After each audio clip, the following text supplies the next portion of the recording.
Good evening, everyone. Good evening. Good evening. Good evening, everyone. Evening blessings and salutations to the L&E fam.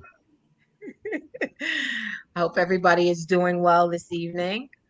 Um, we have Karen on with us tonight.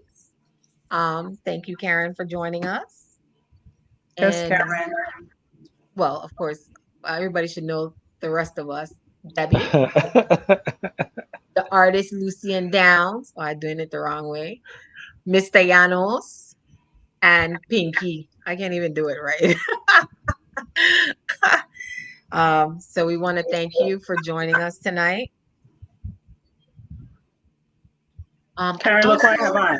Karen. You got your ring on. Good evening, Shemet. I also we wanted to acknowledge any business owner. Yes, for the candles. Naomi and Data. Right. I was supposed to talk about that last week. We Right. did discuss it in the back room, but I didn't mention Yes. it. What's the name of that again? I'm gonna find it for You you could right put you now. could But put that you could put that in Kamisha. though.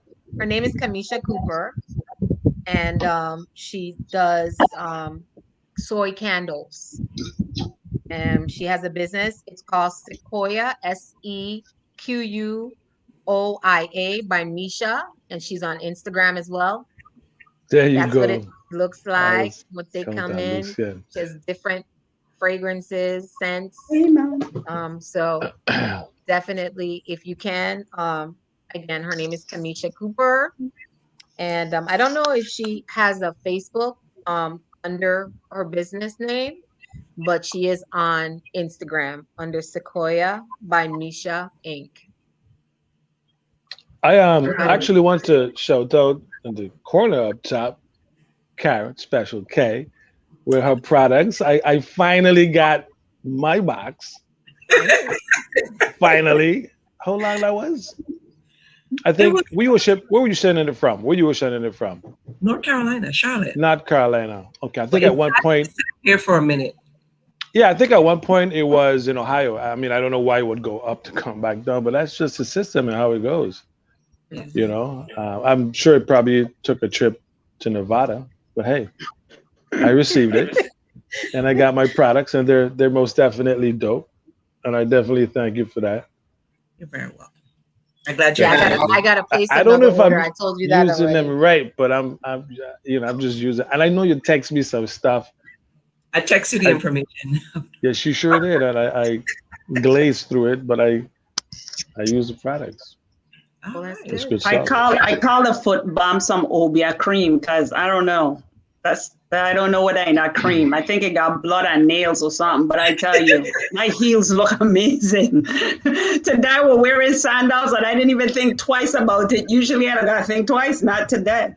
Karen cream, Obia cream. Wow. That's what I call it. Okay. You silly. Okay. Want to just shout out all those that are coming on with us: Imani, Wong, Grant Lee, Nilomi, Norma. Good evening to you What's up, all. Norma? Norma still Yeah, doing her food let's shout sales. out. Yeah. Let's shout out Norma and her little Norma food. still got the food sales going on, so I could DM Norma Melendez. Yes, please She do. got the fly food sales. The And summer she ball has is definitely on pastillas year board. round. Yep. And one more time, this is Naomi's daughter's little candle thing. These are And my like beautiful. really good. Really We got good. is Nicole on? Because you know I ain't hear nobody call No, out No, Nicole. not yet. What? Not Not yet. yet. No. What? I think this is a Hey, Bree. first. And my Yeah. Bree. Okay, Okay. definitely. I want to give a shout before you get in. You know, special shout to some folks in the DMV area. You know, give a shout out to those folks. Waldorf, the city of Waldorf. So you know, definitely give them a shout. You know, we got folks from all over, but special shout to those folks over there. All right, let's keep it rolling, Debbie. Let's keep it rolling. Ask some questions. Okay. Let's keep it moving. Let's keep it moving. Wow. Well, as I said today in the video this afternoon, and Lucian had alluded to it earlier in the week. We wanted everybody to join us tonight as we address sort of like the self-care, relationship, career, professional um, issues as it relates to COVID-19. Because as everybody knows, we are basically a year in experiencing this pandemic that I don't think any of us thought we would still be in or Right. experiencing. And it has had, you know, negative effects definitely on a lot of people losing jobs, people losing family members, people having to deal with illnesses as a result of COVID. And just, kind of having to deal with how to stay connected with loved ones and friends and even coworkers through this pandemic. So we wanted to, you know, not look over the fact that it has now been a year, and just kind of discuss how everybody has been doing through this pandemic, um, both positive, negative, and just the creative things that you've done, experienced, and any sort of like self care, fitness, anything that you've learned during this time where we had some serious downtime. So I'm going to start with Lucian. Well, Nicole is on. Just wanted Luis to know. Um, hey, Yay, Nicole. Nicole, say Martin Connect. What it do? What it do? The So, dramatic badness. Mr. Down, how has Thank you. COVID-19 One of these impacted days you? you'll get it. Um, Or maybe I not. think that it hasn't impacted me in like a really negative way. I used to work from home anyway. Like that's where I produce my artwork. I think that it has definitely spiked my sales. Like this is the best business I've had like from since I started out. I think since everybody's online now, and I've been pushing my social media presence, it's been good. So I can't complain.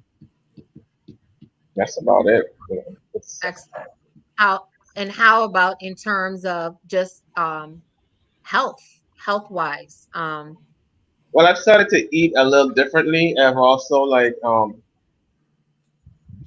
well, I was exercising, because it was just like you need to exercise to keep your lungs open and this and that, and I started doing it, and then like I kind of stopped like in November. I fell off the train and gained 10 pounds, and yeah, so I gotta get back on that wagon and start pushing again. I think it's because the more we get like open, the more relaxed you get. So we kind of forget that the virus out there until we have to run back to the car to get our masks. Like, oh yeah, to get my mask. You know what I'm saying? But definitely gonna start being a little bit more serious with getting back on that track of health and fitness. Perfect. Trina, Pinky, you're next. What's the question? I forget. Oh, Lord Harry. The question is, how have you been impacted by COVID-19 as it relates to self-care, um, relationship, career, profession? Good.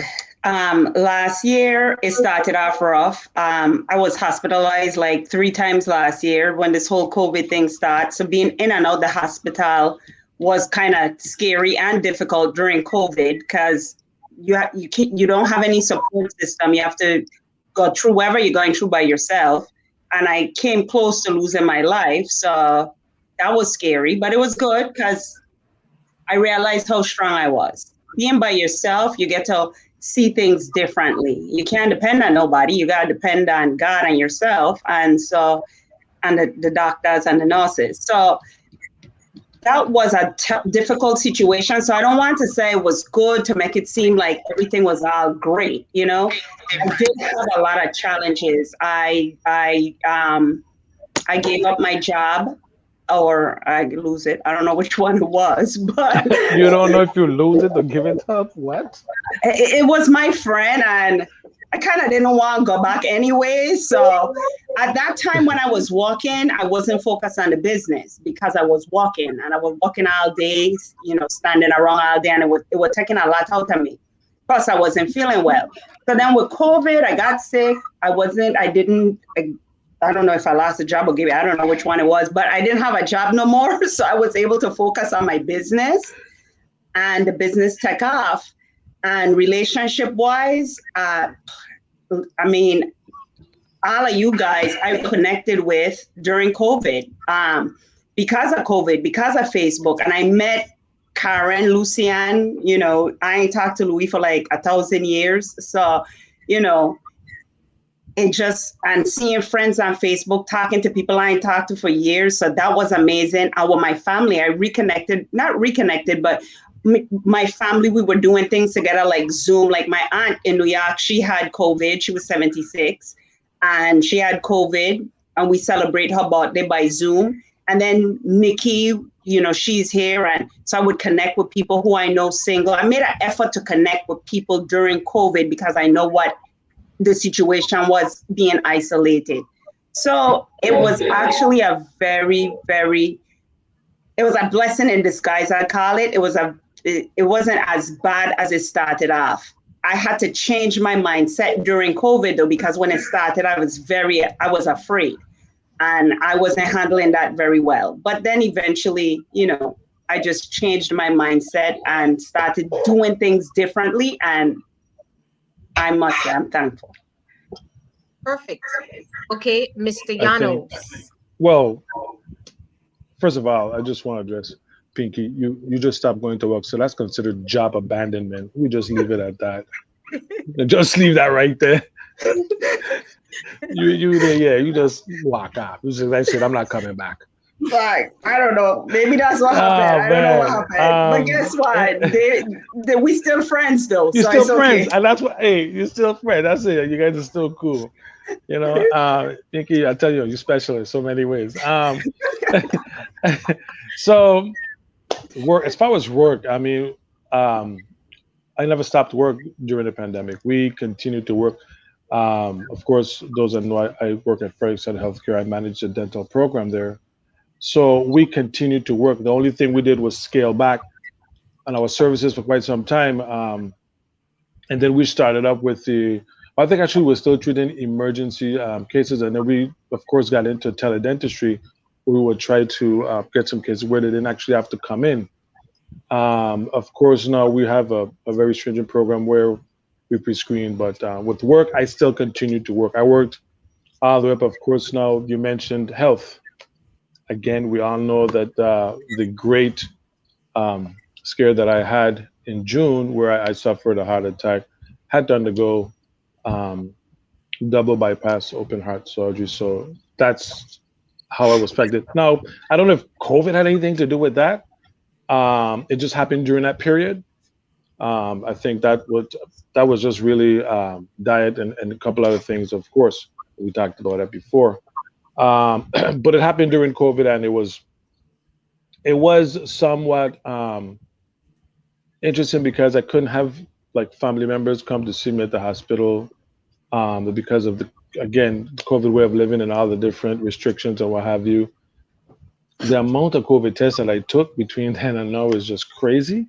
So, and again, this has to do a lot with guidelines and what people have in place as far as their policies.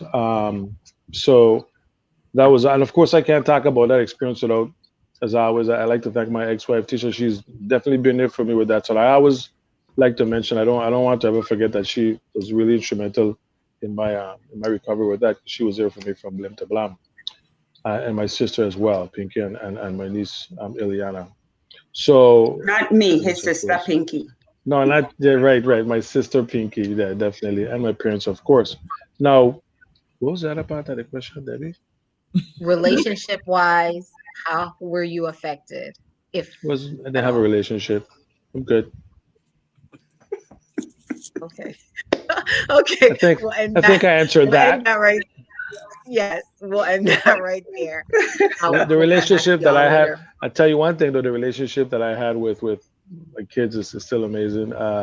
Family, of course, is important.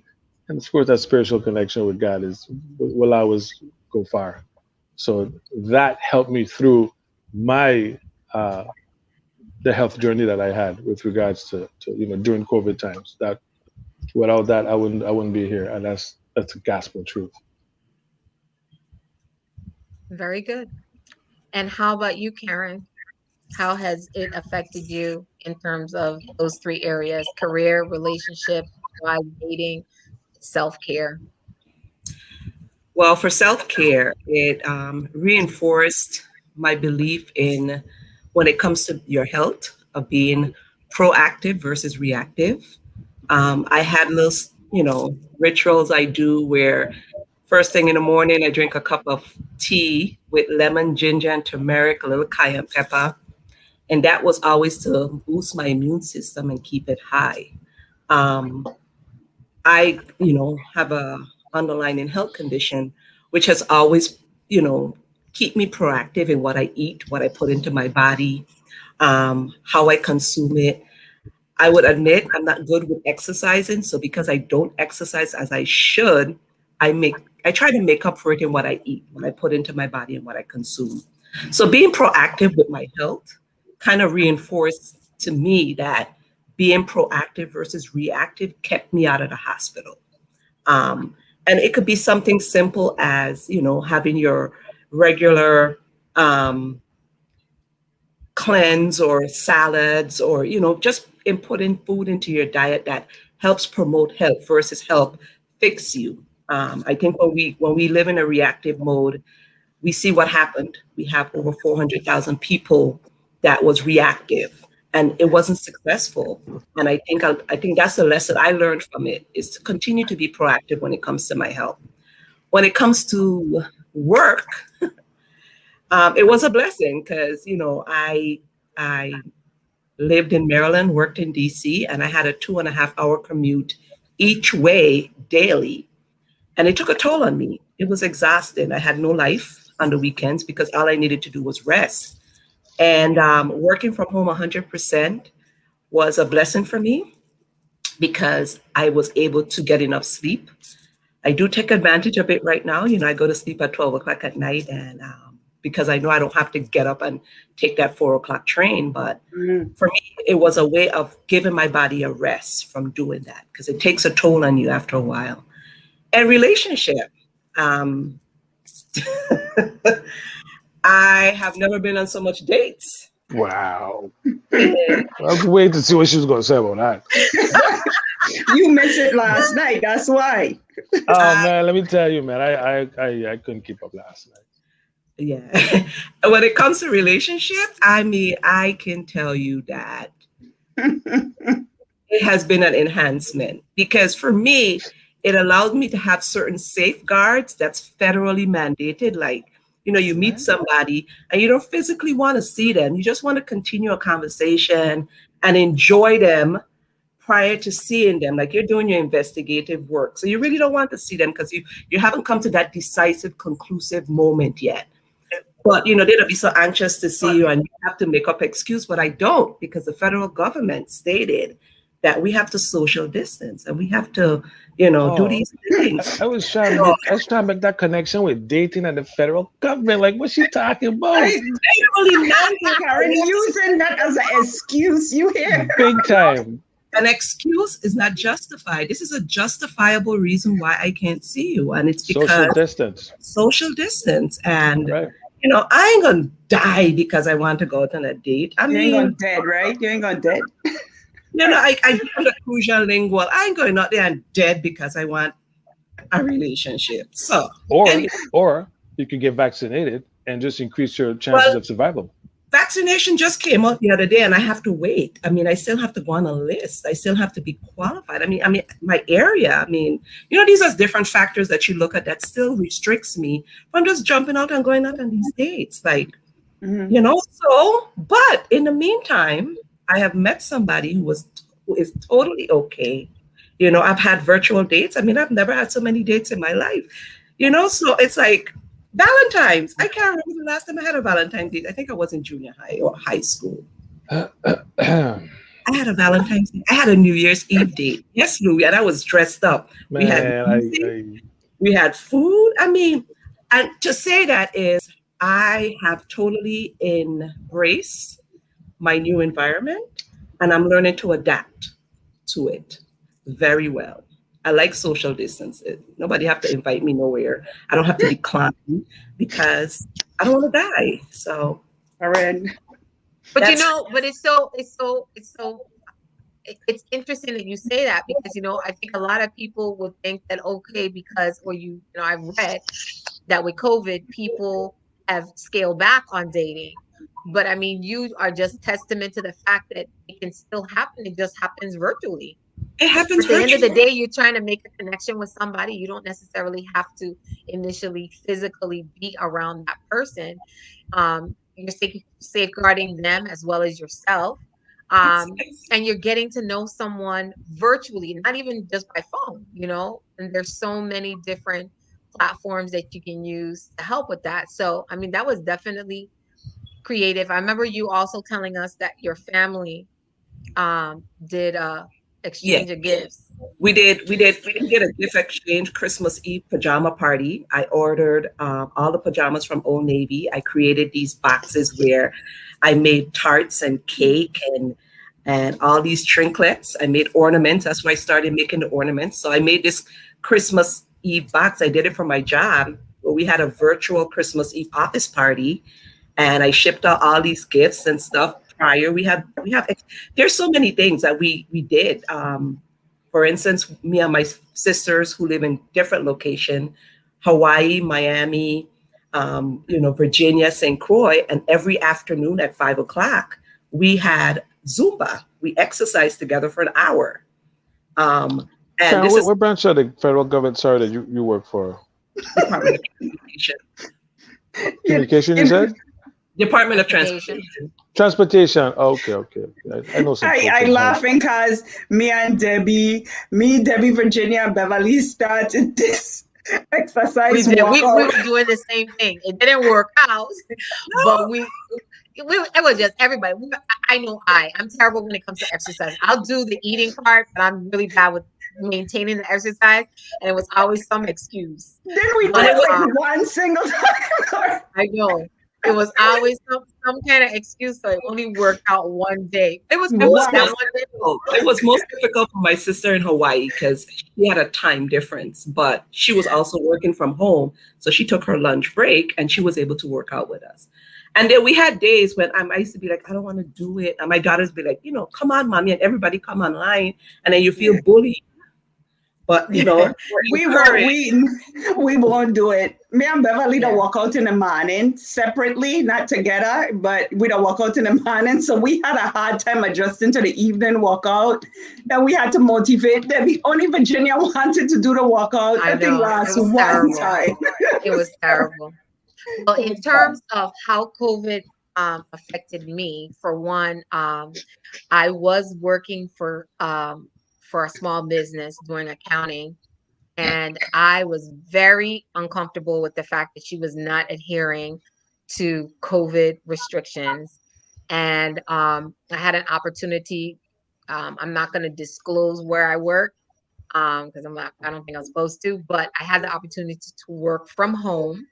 And although it was kind of a step down, it was a complete career change for me. Um, but it was an opportunity for me to give a well needed service, and it gave me the opportunity to work from home, which I appreciated. I didn't have to worry about driving anywhere. So that's how it affected me in terms of that. And then, of course, we created this love and enlightenment group through it. I had been wanting to do a book for years on dating and relationships and all that kind of my crazy experiences. And out of it, developed this. So this definitely about because of COVID and knowing that so many people were using social media platforms. Um, when it comes to just self-care, it was the first time, I was really involved in my church, and it's a pretty big church, and I wasn't involved in the church physically anymore. So I had to learn to um, create my own church at home for myself, um, continue with my prayer life. That's what gets me through every day. Um, and also, I was not someone that liked to take vitamins and all that kind of stuff if I didn't have to. But the scare of not wanting to get COVID, I take supplements. I've been reading up. I mean, I take CMOS. I take all kind of stuff that I would take ever so often, but like on a regular basis. Um, and so like I scaled back in terms of where I go and what I do and who I interact with. But at the end of the day, it just really gave me time to just sit still and be quiet. Um, so I also discovered fostering, which everybody here on the platform knows that I'm getting back into because of COVID. And so for me, thankfully, I mean, we had a loss in our family on my dad's side. And so it was kind of disheartening because everybody couldn't go. But definitely, for the most part, it really gave me a chance to really start to self-reflect and be intentional, as I always say, about how we live our life, if nothing else. So that's how it affected me. I was reading some of let me see if I can get back to them, unless somebody wants to read them. Some commentary. Yeah, I saw some comments here. Imani said on one side it was good for me, and on the flip side it's hard. I was able to secure employment, but sometimes I want to pull my hair out. Um, Working and homeschooling, and that I know has been difficult for a lot of people. Thankfully, I didn't. I kind of dealt with it a little bit with the homeschooling when I was fostering. But thankfully, the teacher was very involved, so it wasn't a lot that I necessarily had to do. But I know that a lot of parents are having to struggle between homeschooling kids, especially young kids, and also working from home. So I know that that has been difficult for a lot of people and trying to figure out ways how to be successful in doing it. But I also think it's given parents the opportunity to see what teachers have to go through every day. You know what I'm saying? So I think an appreciation level for teaching and for teachers and this education system is definitely been heightened. But I'm also sure on the flip side, you've had frustrated parents um, and kids having to learn how to interact through sort of like, Zoom and online kind of schooling has been difficult. So I definitely want to say kudos to Imani for that. Nicole said, I realized I've been less health conscious during the pandemic, but I'm working on it again. And I was really, really sick a few weeks ago. I'm anemic, so I'm getting back on track. I'll keep you in my prayers, girl. I know I spoke to my sister, and she said she actually lost weight because she really, really was working out because she literally was home doing her meetings and everything. It gave her more time to really focus. She juices, she does all kind of stuff, trying to stay healthy. So that's the flip side of this. And going back to the young lady that talked about the homeschooling, a lot of parents are frustrated because they don't know their kids like learning styles, and they're not professionals. So for them, doing homework in the afternoon is one thing, but to actually get that child to focus and pay attention and learn, it's difficult. It's one thing to be like, for me, I thank God every day mine's is college bound or finished, because I is one of those parents. I used to be like, give it to me and I will finish it because it's just homework. But imagine if you have to sit there in a classroom, some of these kids falling asleep because not every kid is a visual learner. Some kids need that interaction. They need, and it's a whole thing. It's, doing things when it's because of an emergency, like, okay, we have COVID and we have to start doing this from home, versus being able to plan for it. Being able to say, like, you take online classes, is okay. You could study. You took that. You signed up for that. But not signing up for this, and these kids, and some of these kids, man, you be like, 2 plus 2, and you're giving them the whole history of mathematical functions, and they still come up with a wrong answer. So let me You That's ask know, right. you, mhm, now go we're ahead, talking Lisa. about schooling and stuff. So do you think it was a good idea for the government in some states to send the kids back to school? If they're prepared, I think if they have the proper ventilation. I mean, the federal guidelines are there, but some of these schools wasn't even at the regular guidelines, much less federal guidelines, um, Well, in the first place. I mean, to me, no matter how much guidelines they have, kids touch everything. When your family get, like, for example, regularly, who brings home like all the flus and stuff to your house? The Mm. children. So my thing is like, okay, so you're gonna put them into an environment where they can transmit the virus between themselves, and then you send them home every day to their grandparents, their parents, and everything like that. So my thing is like, when they saw that spike in cases like a few months ago, I think that should be because of the schooling aspect, because Yeah, to but me, I think it's a toss up though, because when I in the beginning of the COVID and I did have those foster kids, they did go to like a sort of like a it's like a really where they would go to like aftercare program, but for essential workers. They allowed it was a small group of kids, and they went, and I can tell you it was three foster boys, one that was 4 and two that were 9, and we instilled, God forgive me, that's me, I instilled fear in them. So they wore their masks, they washed their hands, they knew they didn't even come in that door without taking off their clothes and going and bathing. So I mean, we instilled, so they can be taught. I mean, this is unfortunately going to be a way of life for us for a while. They can be taught, but For I many. do understand that there's some kids that really do not, especially if the parents cannot or don't have the skill level to help them, they really Mhm. do have to find ingenious ways um, to bring them back. I have to be honest. If I when I start fostering again, I can't guarantee that that child will be going to school. But if I mean, if I feel like the school that they would go to has as many precautions as possible, because at the end of the day, nothing is safeguard. Nothing is Especially if you have guaranteed to because you come don't know. home. But Especially if the kids come home who's vulnerable, like you have people who have Right, underlying health conditions in the house. right. I It's mean, it's I won't send my kid to school knowing that they could come home. But if you have like a healthy household, I would um look at the different factors around sending my child to school. right, and that's a but lot of another people. factor was, a lot of parents had to work and they didn't have anybody to keep their kids nor educate their kids. And some people couldn't educate their kids because they didn't have the know-how. I homeschool my last daughter, and I find that the structure that they had set up, because when I watch Imani with Ari, should be studying, they'd be doing school work all day like they're in a regular school setting.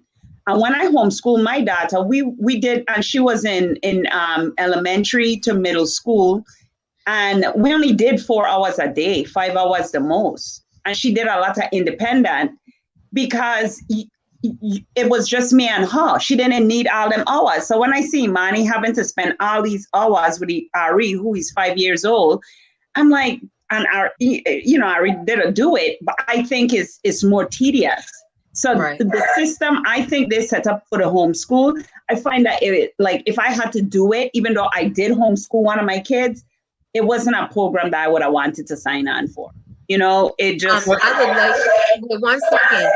Kimberly said that she has been through 2 furloughs, homeschooling 2 kids, and testing positive for COVID-19. So I would love to, Kimberly, if you can give your take on what it was like doing the homeschooling, and if your kids are still homeschooled or are they back in the school environment. But go ahead. I'm sorry. but I Somebody wanted to spoke. add to that with the whole school environment. Especially with the rate of transmission of this Mm, disease, there's no one way or no specific Right. way that you can actually control the environment that these kids are going to be in. I mean, it's just not Exactly. it's Well, not wait a gonna minute. happen. She did answer me. She did answer. She said, "We are in Texas. My daughter's class has 12 kids. They cannot share or touch each other. I don't know her what the age is. At recess, they cannot play with kids in other classes." So let me ask a question. Des could be able to If anybody respond to could answer, that. She's a if, principal in but I want to know Texas. if somebody can answer. So there's no interaction at all, and I understand that that's exactly what you would want. There's no interaction. How are these kids monitored? Is this a full 8 hours of monitoring these children of Exactly. every move that they're making? And wait, hold Des on, would be a and good wait, person hold to on, answer that. but I here's the just next saying. question. Here's the Mhm. next question. So Restrooms. how are the thank you? How is the bathroom behavior? How does that work? Exactly. How does that That work? Who's monitoring this? I mean, so bathrooms, I'm just washrooms. looking at the daily movements. I mean, I have kids, you know what I mean, and my kids are not, they're not in the school environment. They're still, as a matter of fact, thanks to their grandmother's the one who really been doing all of that for them. So, Mm. because of course their mom is working, so Kimberly said the child is 7 in second grade. Um, Desiree's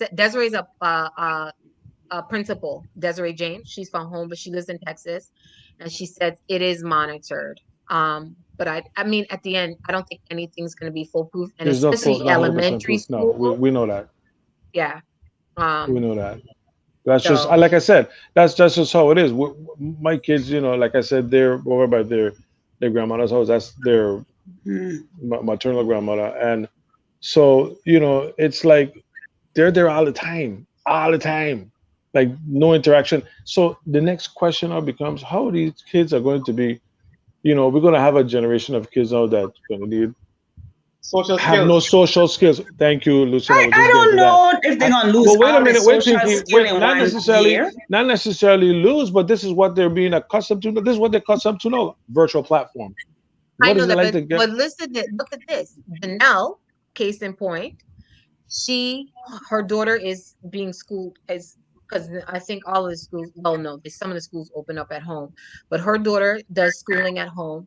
But in her little street that she lives on, in the afternoon, all the kids are outside playing, riding bike, doing stuff. So I'm saying Just that there's creative ways if you feel comfortable around certain just people for your kids to still have spreading that COVID all over the interaction. place.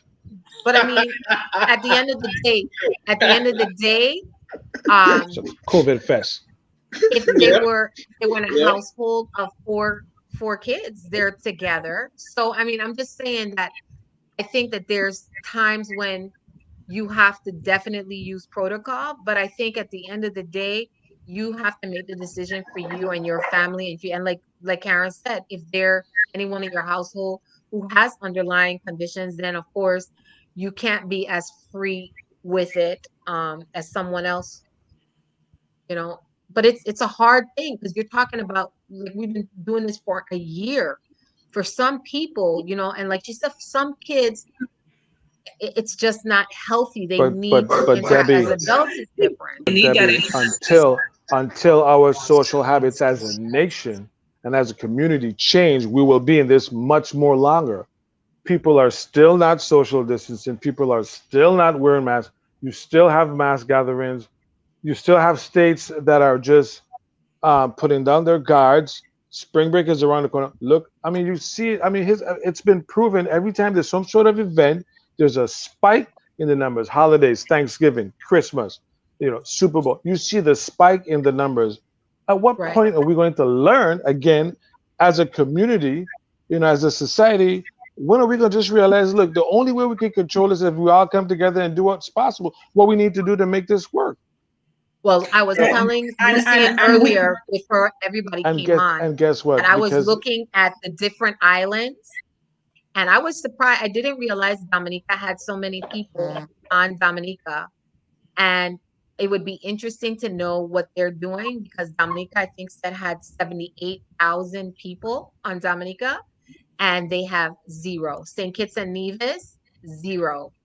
Grenada, we how talked recent about are that those earlier, numbers? one.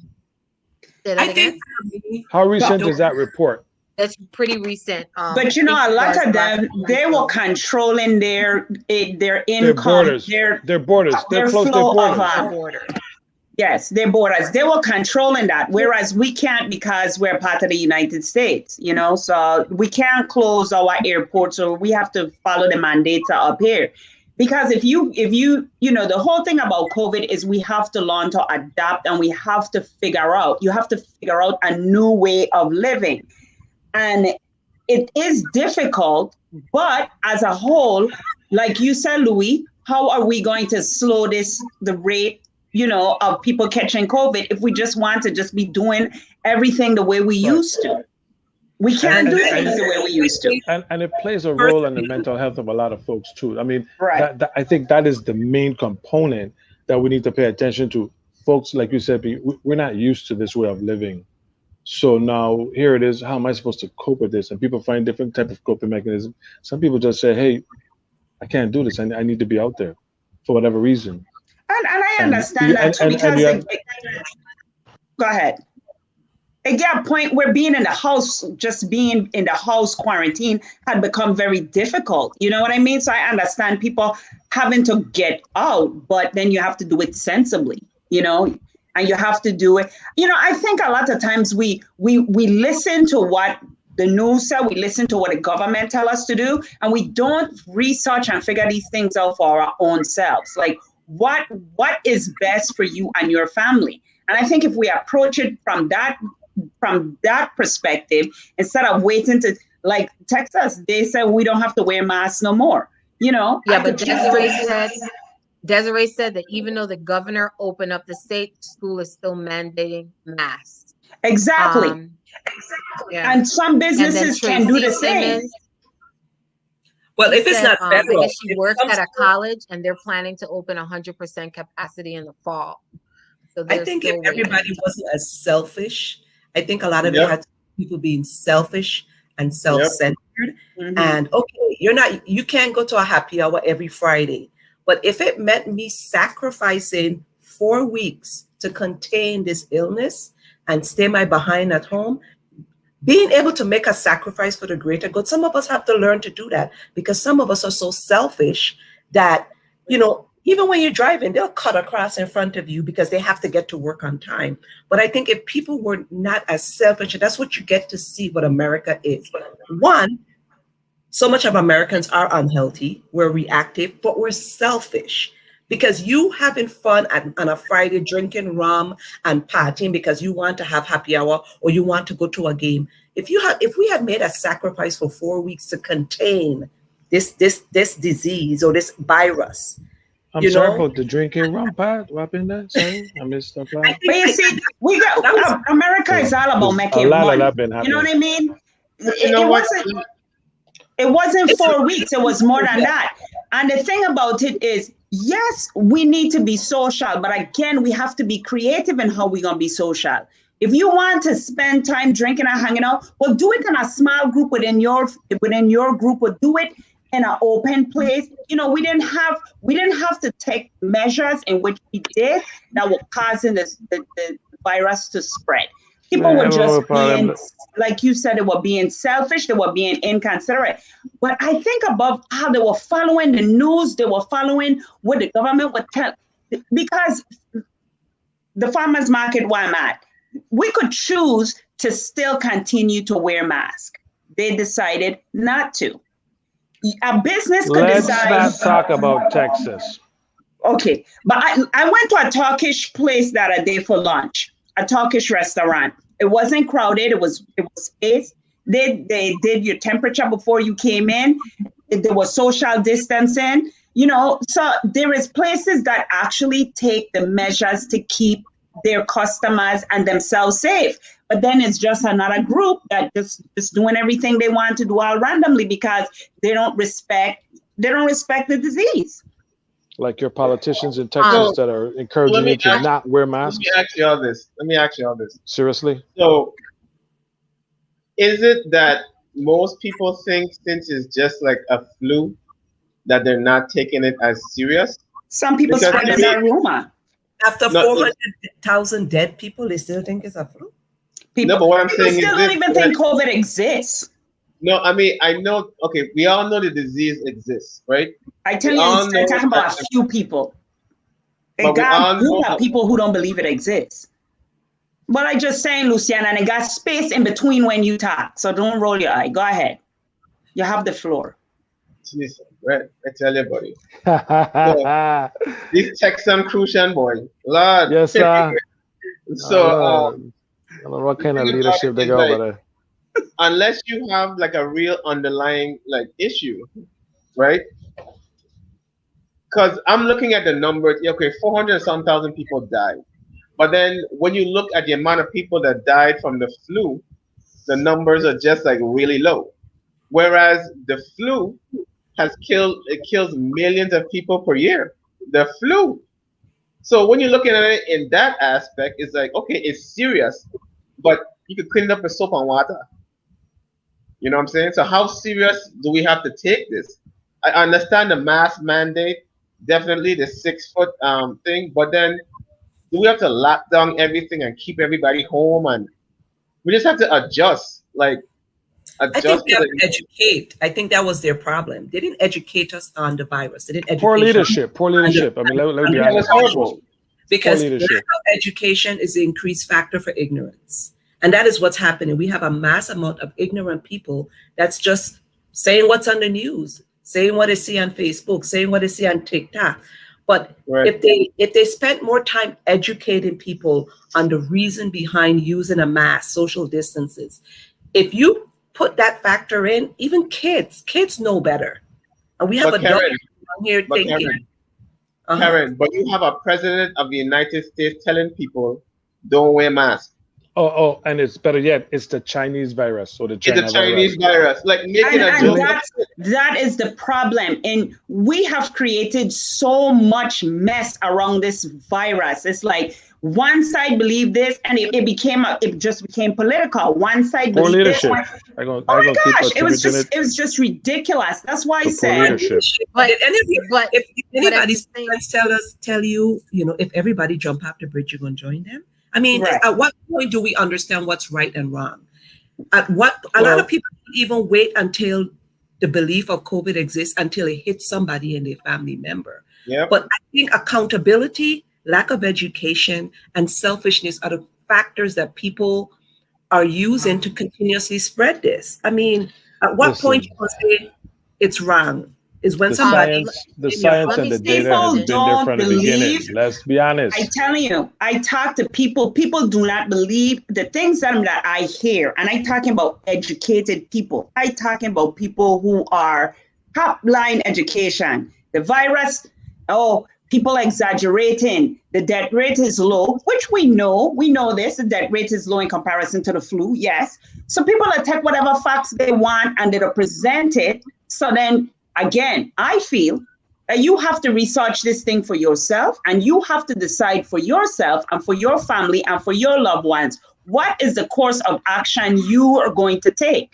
And you cannot depend on the leaders to tell us when to wear a mask, when not to wear a mask, when it's safe, when it's not safe, how to run your business. You just can't do it. How to raise your Um, Look, children in this look, climate. the death let toll me is one thing that you can pay attention to. The rate of transmission, the rate of contraction, I mean, exponential with in comparison to any other virus out there. So Yeah, but that it's in like itself, but Luciana wait, said, the flu that kill more people. you don't contract it as fast as the. I mean, you contract COVID faster than the flu. Apparently, this is what we're being told. And then look, and then again look at the and somebody could correct me if I'm wrong. Please, we got people out there that can fact check um that. yeah, let me say something here. I just wanted to piggyback on Desiree again. She's from St. Croix. She's a principal in Texas. And she said she's seen both sides. She says some parents are struggling because they have to return to work or they're going to get fired. And they need their children to go back to school. So that's another factor. So it's not even just putting them in school just because you aren't able to help them or you feel like they need to have that interaction. But some parents have to go back to work. And so they have to put them in school. I also wanted to say in relation to how COVID has been affecting people. Mr. Ventura said to the question of did you take the vaccine be a part of dating? Yeah.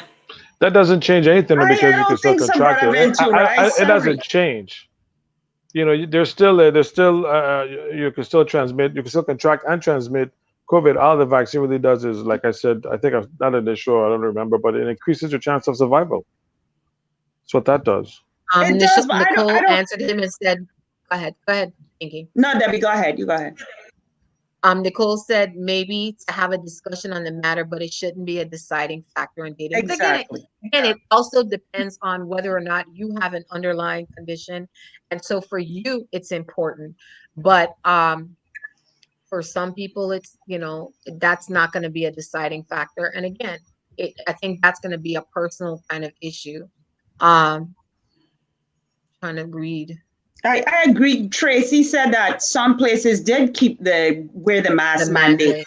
And that's what my issue is. Like they could do that. They could say, this is my business.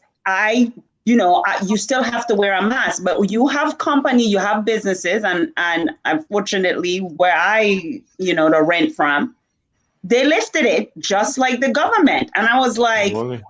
we Didn't could catch have it. kept it. We could have kept it. I mean, we're outdoors and everybody's saying we're outdoors and stuff. But what I've noticed also is individuals who don't believe in that, they come in your space.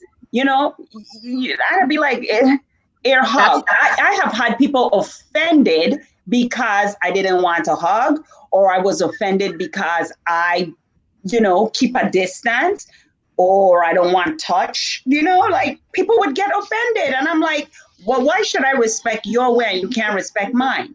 You know what I mean? Like that was during this whole COVID. Number one, the couple of places that I do go shopping at, I don't go any place that does not adhere to COVID-19 mask mandates, social distancing, cleaning of carts. If there are carts there, I don't. I have some friends who have underlying conditions and they only do, I think it's called Instacart, to have food delivered to their home. Um, and then I also wanted to say, Shamet, in response to Mr. Ventura said, yeah, I think it is a valid discussion topic. Not sure if it would be a deal breaker for me. I would still want to practice safe behavior. So I kind of want to ask everybody to, what valuable lessons have you learned during COVID? Karen, you want to go ahead? In regards to Just what has been your takeaway from having to experience going through COVID? Yes. When it comes to my health, like I said before, it reconfirmed that, the precautions, being proactive when it comes to everything. We live in such a reactive state that everybody wait until something happens before they can do something. And you can Google everything. Like we don't even have to type it in. We can ask Siri. And it's almost like we're in an environment where it's easier to access knowledge, and we don't even use it. When people had to catch a bus to go down to Christiansted Library to use an encyclopedia to gain knowledge of a certain topic, it was okay. But now you can actually ask Siri or ask any tablet or ask your what you call it, I don't have one, Alexa, to do stuff for you. It's like we have the information at our fingertips, and one, we choose not to even use it. If you don't know anything, you can find out. And people are not taking the opportunity to educate themselves. I think one of the things that went wrong with this whole COVID is a lack of education. And I preach it to my kids. The lack of education and understanding is the increasing factor of ignorance. Ignorance will kill us all. And as you can see, it's killing us all. Because before somebody actually Google something and try to find out, read a few disclaimers, they would read a snippet on Facebook. You understand? Educate yourself. Educate yourself on what you should put in your body. Everything I put in my mouth, I Google it. What benefits does pineapple have for me? I Me can tell. too. Yes, I Google stuff because you know what? I have an underlying health condition, and I don't Lucia, want what to. that look I was? gotta remember Lucia, that what for was that next look time. for? I'm just like everything you put in your mouth, you Google. I Google it every You day. want? I gotta remember that for next time. That's what I'm Yes, saying. try it. Try it. And I was gonna say Really, it's something, so. me gonna say, wait, just catch Yes, myself. I know you're We'll going keep to it PG, try it. man. Let's But keep it PG. Anyway, Debbie, let me respond. What was the question again? Um, the question was, what valuable lessons have you learned or did you learn during COVID? I know one thing during COVID, we've actually developed a lot of germaphobes. You know, we have a lot of sanitizing, a lot of washing of the hands. We got a lot of folks on that. It's like anywhere, and that's a good. Actually, it's a good thing. I want to say one thing though. You know, believe it or not, and I don't know if anybody pay attention to this though, but the more that you sanitize and the more that you cleanse, you're actually becoming susceptible to more viruses and Virus. diseases because you're opening up your pores to receive. Your skin is being opened more because you have natural, viruses, bacteria on your hand and in your fingers and what have you, but you still have to wash and still have to sanitize. Just don't overdo things. Careful when you're touching surfaces and stuff like that. What has taught me, I don't know. I just, it's definitely shown me how we as a people, as a society, how we come together. Certain folks come together and actually try to, like Karen said, educate. We try to educate others, and it's you see it in the media, and it also show me the dark side of that also. Because again, like Lucian mentioned, we have a president really who should have stepped up to the plate and really, lead as a leader should have. And of course, we know how that all went. We even know how it went, even as far as the capital. We're not going to even get that's a whole separate conversation. But that just goes to show the lack of leadership that we've had. Definitely. I don't know if I answered your question, but Sounds I know good. one thing though. I gonna probably have to Google why I put in my mouth. Google where you put your mouth, Louis. Every day No, you but put your mouth. I think that's a good thing. I mean, at the end of the day, sometimes we really don't understand why we're having health issues, or reactions to things because we just take it for granted, and we do. True, We true. like it, Remember we I see said, it, we the want mouth, it, and we don't. the mouth is a gateway to the body. So That's definitely, true. I agree. I agree with Karen. How about And you, Lucian? our What stomach is valuable lesson actually have you learned? Oh, Um, sorry. if it's one thing that I've learned is like the way how like people can be manipulated. Also the way how people cannot think for themselves or make like logical decisions when it comes to their children. You shouldn't have to wait for the government to say, "Hey, keep your kids home." You as a parent supposed to make that educated decision to be like, you know what? I don't feel comfortable with my child going to school, so I will keep my child at home. You know what I'm saying? People just act like if like they can't think for themselves, and that just is mind blowing to me. You know, you have you have like a professional who works for the CDC telling you what's going on one hand, and then you have like a president on the other hand telling you like, don't believe the professional. You know what I'm saying? And then everybody is just like in this kind of like, in this mode where it just like they have to choose sides instead of doing their own research and finding out things themselves. Um, so I've just learned to like just be, as Karen was saying, is everything is Google, you know what I'm saying? Or you can use other search engines, but try to protect yourself by being knowledgeable and learning about what's going on. Um, yeah, pretty much Okay. that's it.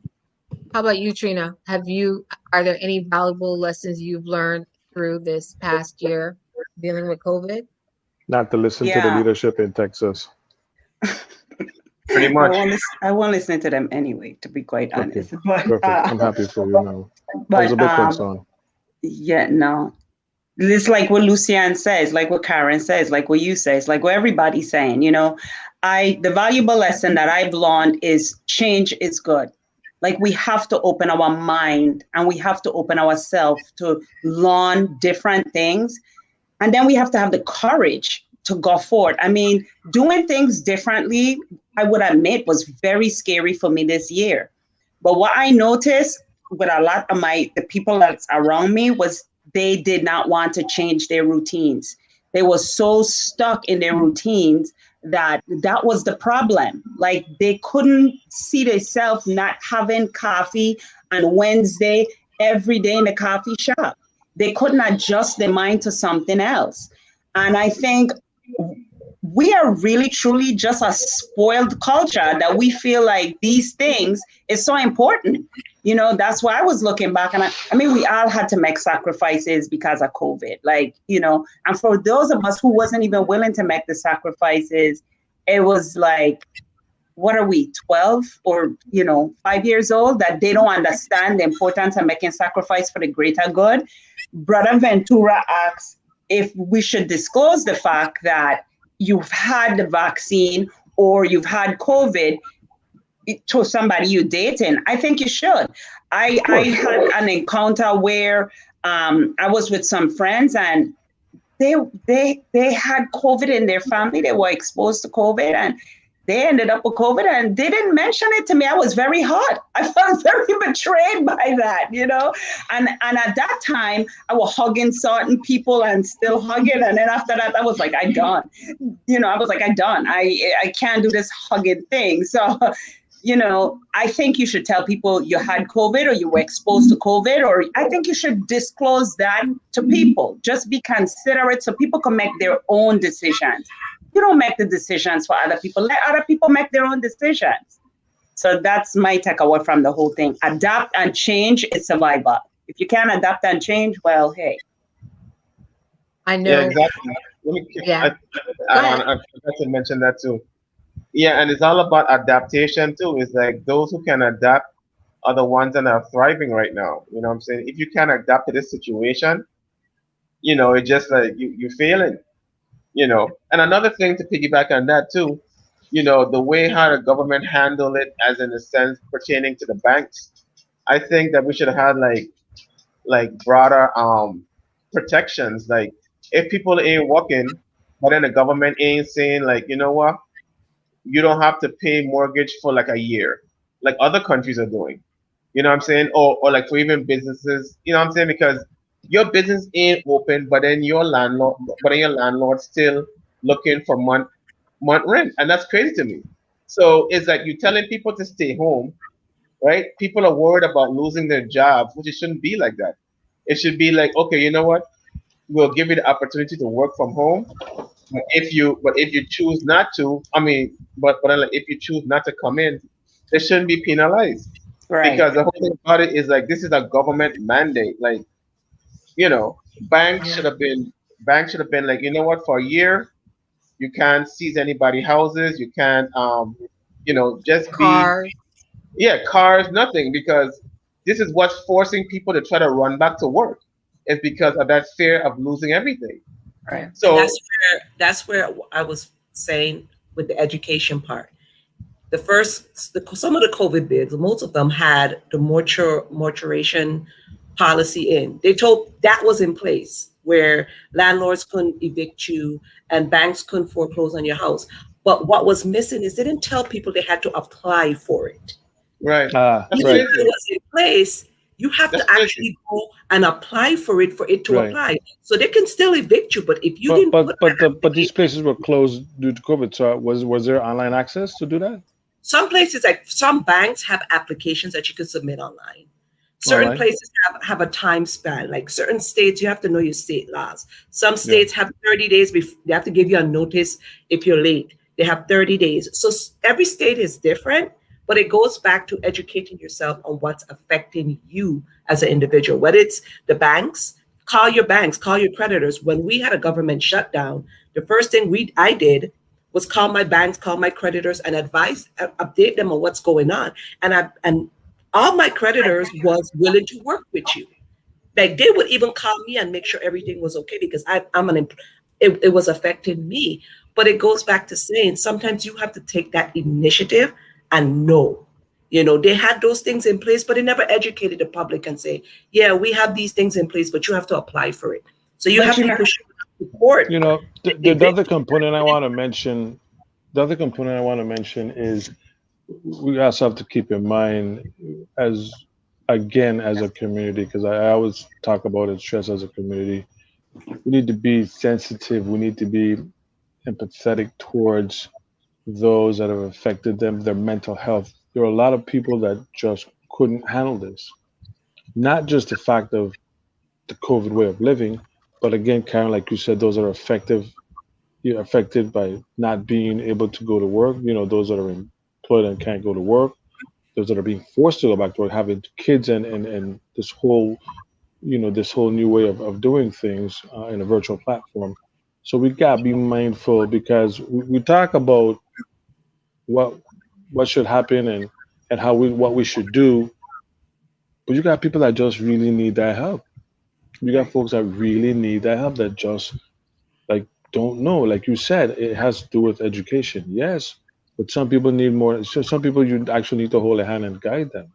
Right. So I And I think it's want important.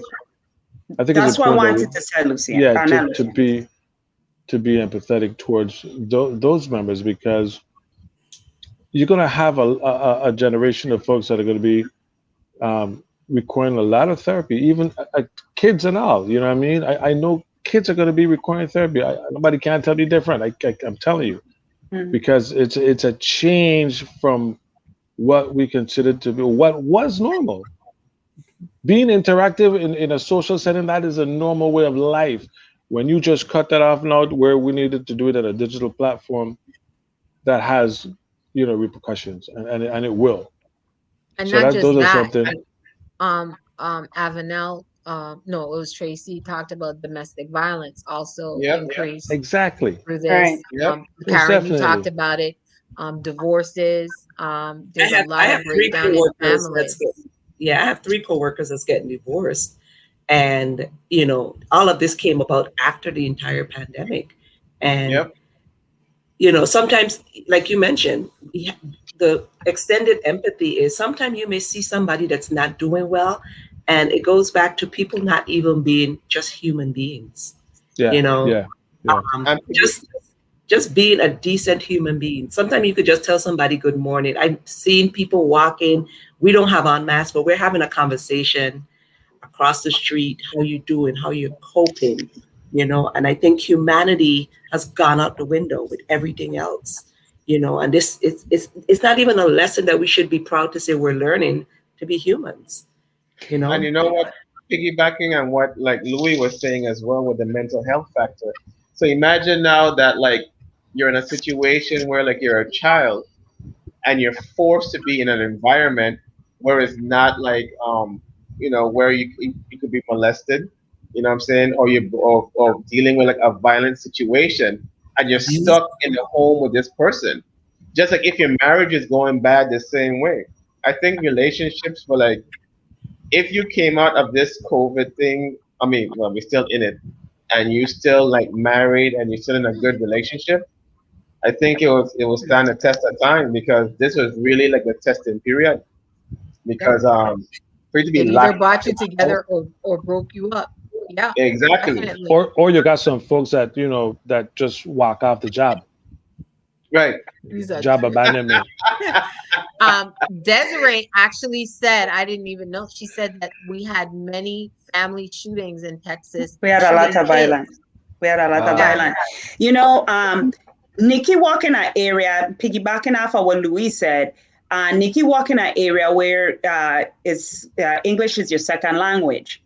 And hmm. so this is reasons why schools had to consider reopening because the parents don't speak English. So they couldn't homeschool their kids. It's like Louis was saying, there was situations where we have to understand that some people cannot understand, finding out these information because they just don't have the know-how. And then you had problems before you going into COVID. You had people who had mental issues.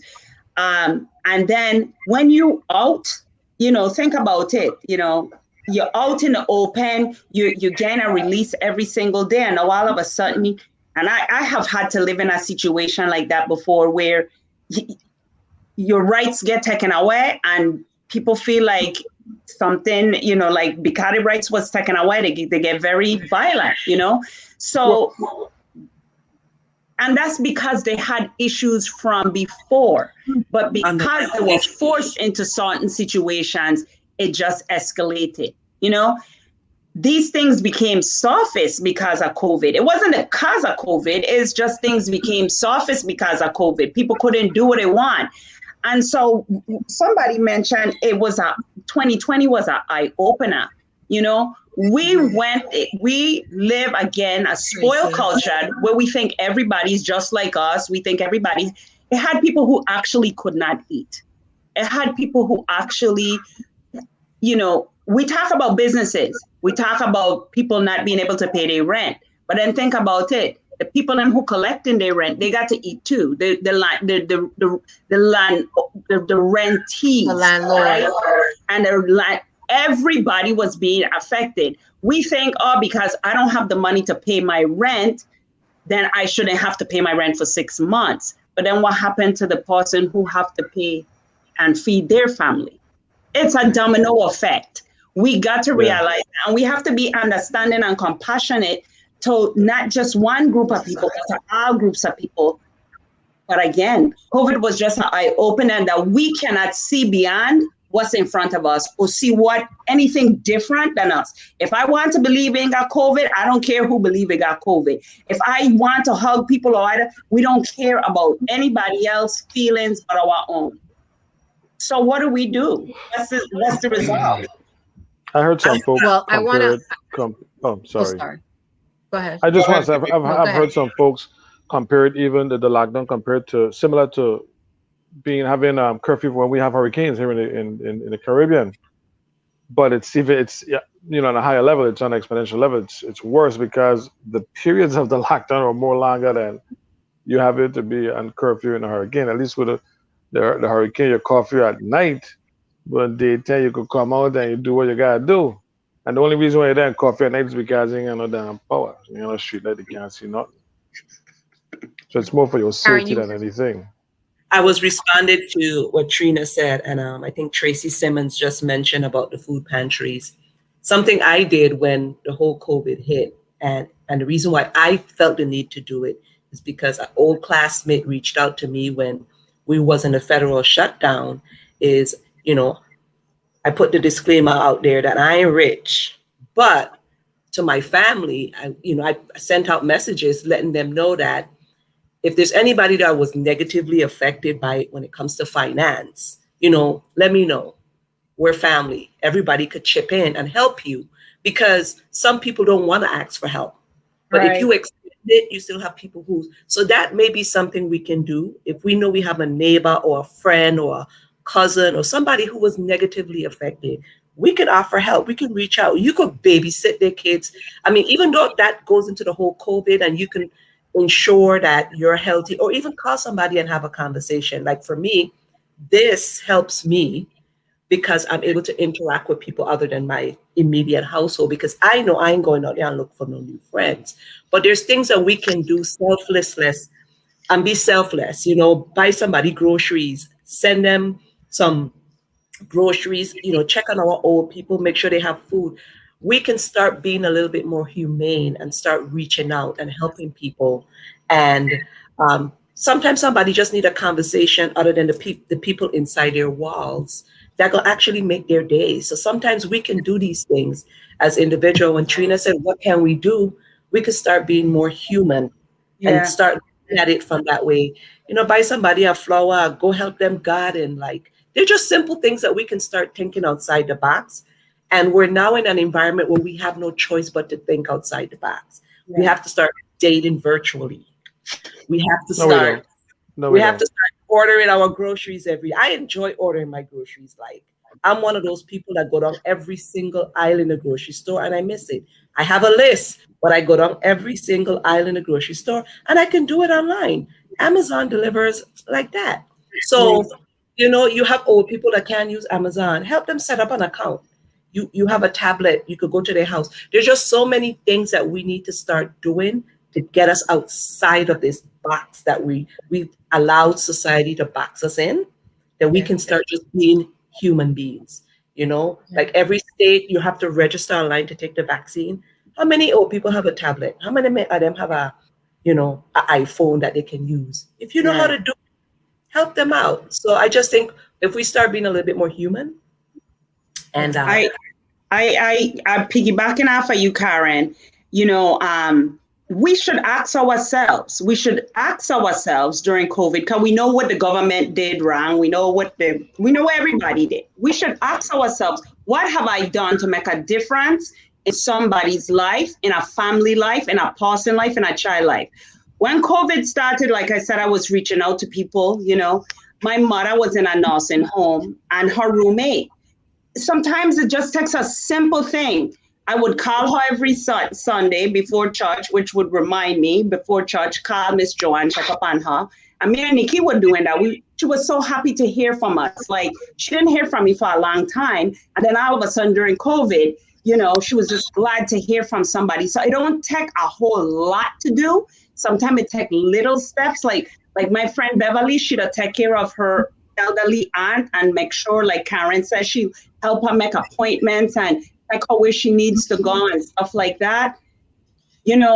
Reaching out, like my sister, she was living by herself. So all we did was have Sunday dinners together. It don't take a lot, but it helps people who are going through something to know that there is someone out there that actually cares. So my thing is, I challenge you. You don't have to say it. Ask yourself, what have I done to help someone during this COVID crisis? And how Yep. can I? If you don't have an answer, just say how can I? It doesn't make a I difference. thought you wanted us to answer. Excuse me, Luis. I'm sorry, I thought you wanted us to answer as a. You could if you want. Go ahead No, if no, you no, want. no. That was. I know, Let's hear for the I have viewers. I have a godson, and there's times when they need someone to watch their daughter, my grandbaby. And so I watch her. And like you said, I have a friend, and they are new to Florida. It's her and her mom, and um she adheres to COVID. I mean, they don't go anywhere. She's retired. Her mother's elderly, so we have to be very careful. And sometimes we just spend some time together, go to the beach, and just, so there are different creative things that you can do to show up for people. Um, and I think we just have to, if nothing else, COVID should be showing us that we need to appreciate people more, and like Karen said, show our humane side, you know, because at the end of the day, I think most people are getting through this because of someone reaching out to them. So I wanted to lastly ask you all, what are you most thankful for that you, during what maybe COVID brought it to light even more, but is there something that you are very thankful for? Anybody could start. Start with Lucian, who's sleeping on a job again. I am Oh, not sleeping. yeah. Everybody, I was sleeping on a job. I See, can't. I'm wait. going to the comments. You know Okay, she, you like know we You she's know, supposed starting to. you you who off. are off a job talking about people You sleeping you on in the job. here? You in here? Really? She have the audacity to talk. Just don't show up. You know what? I gotta stop going. It was COVID. I had a good excuse. Okay. Whatever. Hey, I'm not coming. We still cool, all right? All right, I talk to you. I'm gonna pick up from Miguel Pinky. She Thank made you, a darling. conscious decision to put her happiness first. So it was not going back to It's nothing wait. wrong with that. You just gotta let people know. I want trying to dead. Trust me, Okay. it can't be that bad. They still love her to death. So Okay. And, I'm and, and they'll thankful. hire, they'll buy my pastries every week. So Look at that. trust me, I walk out just fine. It's the I am guilt that you just. place on them. I'm thankful for health. I'm thankful to. I'm thankful for the experience. You know what I'm saying? Because even though like we don't see it as such, this is a historical moment that like we're able to at least live through. You know what I'm saying? I'm thankful for the fact that the people around me have survived this because a lot of people's family have not. And I'm most thankful that I'm able to generate revenue, because a lot of people aren't able to do that. So I'm very thankful for that. Excellent. How about you, Trina? I am thankful for so much. I'm thankful for you guys for sure. I just love my LNE family. You guys, the viewers, I just love you. This has been a great year for me. I don't know. I never thought I would be happy, but I found happiness this year. So I am very thankful for that. I'm thankful that my business took off. Like, I can't even explain it. So really, Lucian, Good, Lucian, you cannot good. keep yawning in the dark. You I know he's an only do artist. it He when has you come scalp on for some cognitive. reason. When Listen, when you talk and I go, you what, you what? it's every time you come on, it's just a yawning that start for some reason. I don't understand. You know, I don't know if Lucian, I I don't know if can't it's you. help it. I'm I just can't help. saying, like, I'm just like, You Go know ahead, what? I Trina. can't help it that I just have a voice that'll make you relax. I can't help it. oh, that's what Okay, it is. It's Go relaxing that's you. what it ahead, So, is. Pinky. Go ahead. I So, don't think it's relaxing. I think it's annoying at times. What's that? You guys are hilarious. I second that, Louis.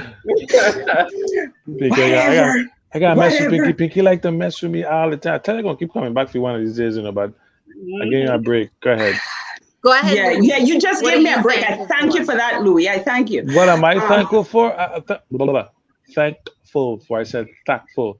Um, so many things. I've said it so many times. Also, second chance of life, family, all of you here in LA, like Pinky said, definitely all of you, the viewers. I definitely want to thank them for their support. And definitely want to encourage them to go over to YouTube also. So definitely thank to each and every one of you. Um, Thanks for again friendship, family. Thanks for reconnecting with folks, those in Maryland, uh, Waldorf, of course. So we just want to thank everybody. Just what I mean, that's pretty much it. There's a host of things I could be thankful for. And like I said, I've said it before, but most importantly, life, God, love, happiness. Excellent. How about you, Karen? Oh, I am grateful for the opportunity to get up every morning and everything still works, even though I have a few cranking that happens every so often. But I'm grateful for life. I'm grateful for health. I'm grateful for not taking things for granted and have been practicing that forever. Goes back to that song my mom would sing to us: count your blessings, name them one by one. Count your mm, blessings, what God has done. Count your blessings, name them one by one. Count your many blessings, see what God has done. And that has been a childhood song, a prayer, and a wake up call for me. Never not be grateful. Gratitude takes us a long way.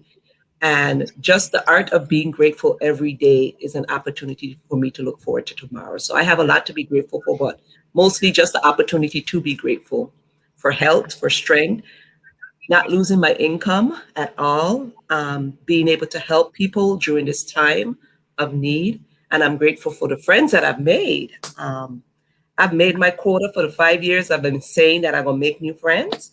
I have friends in St. Martin, St. Croix, Texas, and I'm grateful for that. So there's so much, but that's just a few of my gratitudes. Okay. Well, I want to read out some of the things that people are thankful for. But I want to definitely say that I too am thankful for life. I'm thankful for health. I'm thankful for family and friends. There was a split little time that I was kind of homeless, and I'm thankful for my dear friend Ellen. Um, I'm thankful for just being able to interact um, with friends and family. And I too, in terms of COVID, have not been affected by anybody close that died because of COVID. And like everybody else said, there's just so much to be thankful for. I'm definitely thankful for this platform, for everybody who has come on, and for all of our viewers. I hope that really This has given everybody an outlet to learn, to be a part of the conversation, and to look forward to every week. So I'm definitely thankful for that, and all the new additions in my life. Um, I want to read some of these. Avenel said, I'm thankful that we can be able to have these discussions with all of you on this live. Really appreciate your time. Kima said that I was stuck um, on island time during 2020. Not sure what she means. My wonderful, I have many daughters and sons, and one of them said she's thankful for me, and I am thankful for her. She lives close by us in Florida. Um, and I'm praying for you, sweetie. Shamet said, thankful for my health and that of my family, and that I have been able to keep working through all of this. Also thankful for the ability to stay connected with people using technology. I too am thankful for still having employment. Um, let me see who else. Kimberly said, I'm grateful for the time I had to stay at home with my two younger daughters. I got to know them on a different level than since I guess she means since I was a full-time employee and trying to run a business on the side. God gave me rest. I think a lot of people got rest. Kima said that I didn't gain too much weight. Avenel said, thankful that me and my family are healthy and that we are handling this COVID-19 issue as it comes. I think that Alexis said, thankful for my 89-year-old mom and my daughter. Dope. And Kima also said that her income never stopped. Nicole said for her family, friends, and the LNE family. And Kima said, thankful that I still have my mom. That's a blessing. Tracy said, thankful for health. Being truly healthy is underrated. It sure is. Sure is. Sure is. So I just want to, RJ Herbert just said, thankful for my health and surviving COVID. For real. Man. So I want to thank, tonight was just kind of a reflection of the whole, observing the fact that it has now truly been a year. There's tons of discussions we could have. My hope is that if you are, experiencing any sort of issues, that you reach out. You'd be surprised who might be there for you, and if you're experiencing any mental issues, coping, and you need coping mechanisms, please reach out to any sources that there are out there. Reach out to your doctor for referrals, and lean on your family and your friends. You'd be surprised who'll be there to help you through whatever difficulties you're going through. And again, I want to just thank my um, my LNE family for continuing on this course with us. I think we're almost on show 30. If we're not, I got to count them. What? Wow. Yeah. So I am definitely thankful for that. So I'm asking everybody again to please stay safe, still adhere to the COVID protocols for yourself and your family, and have a wonderful rest of your week and weekend. And we will all see you next week, Before Thursday. we go, Deb, we gotta let people know. Listen, we I know we did talk about this before. Of course, as always, go to YouTube, check us out on YouTube, Love and Enlightenment USVI.